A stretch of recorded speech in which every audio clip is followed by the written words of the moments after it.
Indian premier league ప్రపంచ క్రికెట్లో సరికొత్త శకానికి తెరతీసిన లీగ్. రిచెస్ట్ బోర్డు బీసీసీఐ నిర్వహిస్తున్న ఐపీఎల్ను వరల్డ్ క్రికెట్లో లీగ్స్ కింగ్ అనడంలో ఏమాత్రం సందేహం లేదు. ప్రపంచంలోని ప్రతి ఒక్క క్రికెటర్ ఐపీఎల్లో ఆడాలని కలలు కంటుంటారు. ఐపీఎల్కు పోటీగా ఎన్నో లీగ్లు పుట్టుకొచ్చినప్పటికీ ఈ క్యాచ్ రిచ్ లీగ్ క్రేజ్ ఏమాత్రం తగ్గించలేకపోయాయి. పాకిస్తాన్ సైతం ఐపీఎల్కు పోటీగా పాకిస్తాన్ సూపర్ లీగ్ PSLను తీసుకొచ్చింది. ఇప్పటికీ 8 సీజన్లు గడిచిపోయినప్పటికీ PSL మాత్రం పెద్దగా ఆదరణ పొందలేకపోయింది. అయితే పాక్ క్రికెటర్లు మాజీలు PSL వరల్డ్ క్రికెట్లో నంబర్ 1 అంటూ ప్రగల్భాలు పలుకుతున్నాయి. ఐపీఎల్తో పోల్చుకుంటే తమదే గొప్ప లీగ్గా అభివర్ణిస్తుంటారు. ఏ విధంగా చూసినా PSL ఏ స్థాయిలోనూ ఐపీఎల్కు పోటీ కాదని అందరికీ తెలుసు. అయినప్పటికీ పాక్ మాజీలు ఓవర్ యాక్షన్ చేస్తుంటారు.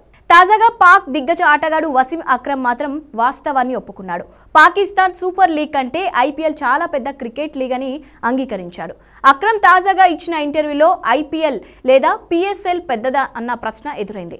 దీనిపై స్పందించిన అక్రమ్ తాను PSLతో పాటు ఐపీఎల్ను కోచ్గా పనిచేశానని, అన్నిటికంటే ఐపీఎల్ అతిపెద్ద ఫ్రాంచైజీ క్రికెట్ లీగ్ అనడంలో ఎటువంటి సందేహం లేదన్నాడు. PSL పాకిస్తాన్కు మినీ ఐపీఎల్ మాత్రమేనని సొంత క్రికెట్ బోర్డు గాలి తీసేశాడు. నిజానికి ఐపీఎల్కు వచ్చే ఆదాయంలో 4వ వంతు కూడా PSLకు లేదు. అంతేకాదు ఆటగాళ్ల వేలం, స్పాన్సర్లు, ప్రైజ్ మనీ, వ్యూయర్షిప్ ఇలా ఏ అంశాల్లోనూ ఐపీఎల్ దరిదాపుల్లో కూడా పాక్ లీగ్ లేదు.